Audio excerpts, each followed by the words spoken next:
문제부는 5일 대한축구협회 감사 결과를 최종 브리핑했습니다. 축구협회에 대한 문제부 감사는 지난 7월부터 실시됐는데요. 홍명보 한국축구대표팀 감독 선임 특혜 논란이 도화선이 됐습니다. 이미 10월 초 한 차례 열렸던 중간 브리핑을 통해서는 홍명보 감독과 전임 위르겐 클린스만 감독 선임 당시 규정이 다수 위반되었음을 밝힌 바 있습니다.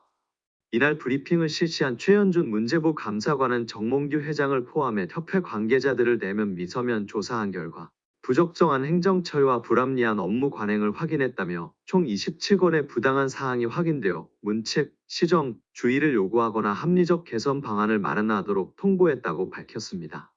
홍 감독을 선임할 당시 정식적인 선임 절차를 밟지 않았다는 논란이 제기됐는데요. 이임생 축구협회 기술총괄이사가 홍명보 감독의 집으로 직접 찾아가 비공식적 면담을 거쳐드는 사실이 확인된 것입니다.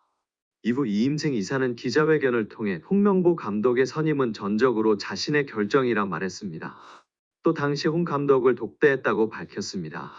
그러나 지난달 24일 열린 국회 현안 질의를 통해서 당시 최영일 축구협회 부회장이 면담 자리에 동행했다는 사실이 밝혀져 위증 논란까지 겹쳤습니다. 최 감사관은 이날 브리핑을 통해 홍명보 감독과 위르겐 클린스만 전 감독 선임 절차 과정이 문제가 있었음을 지적했습니다. 최 감사관은 홍명보 및 위르겐 클린스만 등 국가대표팀 감독 선임 절차는 축구협회 전력강화위원회가 추천하고 이사회가 선임해야 정상이다. 그러나 축구협회는 정상적인 선임 절차를 지키지 않았다.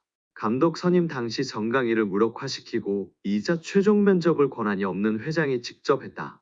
이사회 선임 절차도 누락된 것으로 나타났다고 밝혔습니다. 또 홍명보 감독을 선임할 당시에는 회장의 지시라는 이유로 이임생 기술총괄이사가 불투명 및 불공정한 면접을 했고 최종 감독 후보자를 추천했다며 홍명보를 감독으로 내정 발표하고 이사회 서면 결의를 추진해 형식적인 운영을 했다. 이에 선임 문제를 지적하자 축구협회 측은 허위 자료를 배포해 축구협회를 신뢰하는 국민들을 기망했다고 지적했습니다. 이에 따라 문제부는 정몽규 회장이야 상근부회장, 기술총괄이사 등 관련인 3명에게 자격정지 이상의 중징계를 요구했습니다. 또한 홍명보 감독에 대해서도 절차적 하자가 확인된 만큼 정강위에서 감독 후보자를 재추천해 이사회에서 선임하는 방안을 포함 절차적 하자를 스스로 치유할 수 있는 방안을 통보했다고 전했습니다.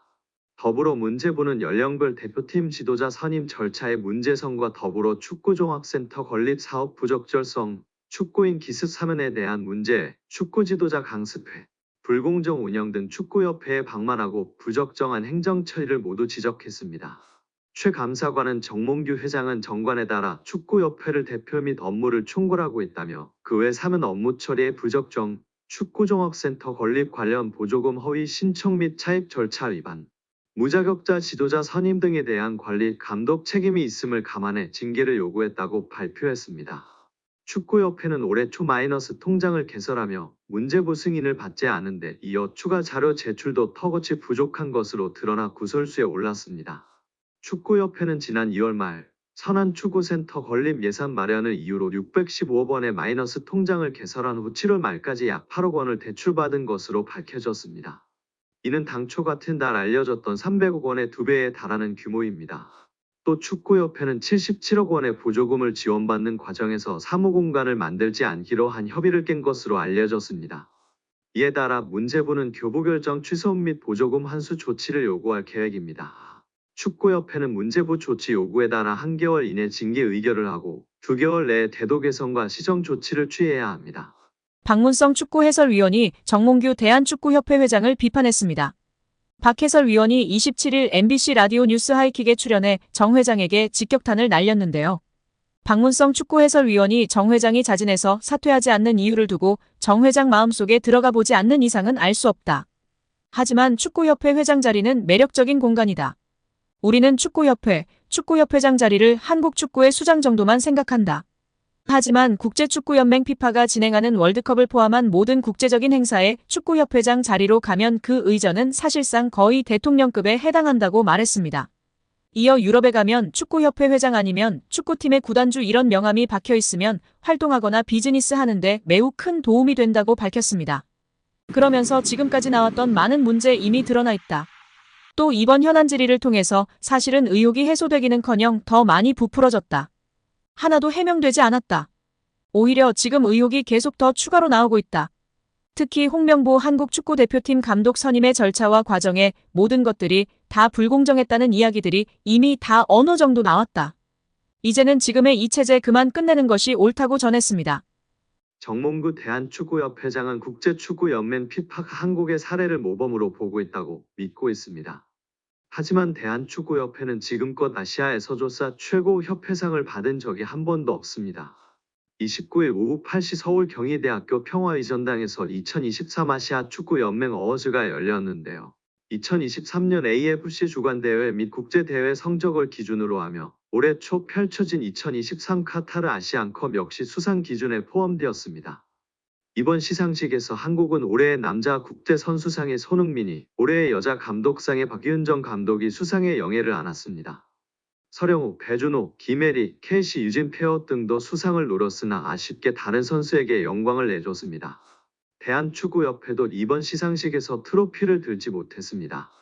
AFG는 각국 축구협회를 피파 랭킹을 기반으로 한 AFG 랭킹으로 구분해 플래티넘, 다이아몬드, 골드, 루비 부문으로 시상을 나눠하는데요. 대한축구협회는 일본 축구협회, 이란 축구협회와 함께 플래티넘 축구협회상 후보에 올랐습니다. 개최국 2점을 안고 수상도 기대됐으나 결과는 일본 축구협회의 통산 9번째 축구협회상 수상이었습니다. 이로써 대한축구협회는 이번에도 AFC 어워즈에서 축구협회상을 수상하지 못하는 굴욕을 맛봤습니다. AFC 어워즈에서 축구협회상이 제정된 2005년 시상식 이래 대한축구협회는 한 번도 해당 부문 정상에 오르지 못했습니다. 일본은 무려 9번이나 협회상을 받을 동안 한국은 단 한 차례도 받지 못한 것입니다. 2013년 시상식에는 3개 부문으로, 2022년 시상식에는 4개 부문으로 나눠졌음에도 결실을 맺은 적은 없습니다. 심지어 북한 축구협회도 사회에, 중국 축구협회도 이에 수상했다는 점에서 대한축구협회가 이를 잘한다고 생각하는 것은 정몽규 회장의 망상이라고 볼 수 있을 것 같습니다. 설령 축구협회상이 실제 운영 능력보다 외교적 능력을 중시했다 하더라도 대한축구협회는 할 말이 없는데요. 엄밀히 말해 외교적 능력이야말로 대한축구협회가, 특히 협회장이 발휘해야 할 덕목이기 때문입니다. 정 회장은 올해 출간한 자서전 축구의 시대에서 중동 카르텔을 지적한 바 있는데 만약 그 틈바구니에서도 외교초 성과를 달성했다면 대한축구협회가 지금까지 축구협회상을 받지 못하는 일은 없었을 것입니다. 자니 인판티노 국제축구연맹 피파 회장의 말도 곱씹을 필요가 있습니다. 인판티노 회장은 28일 축구회관을 방문해 대한축구협회는 아시아를 넘어 세계적으로 모범적인 사례라며 대한축구협회를 비호한 바 있습니다.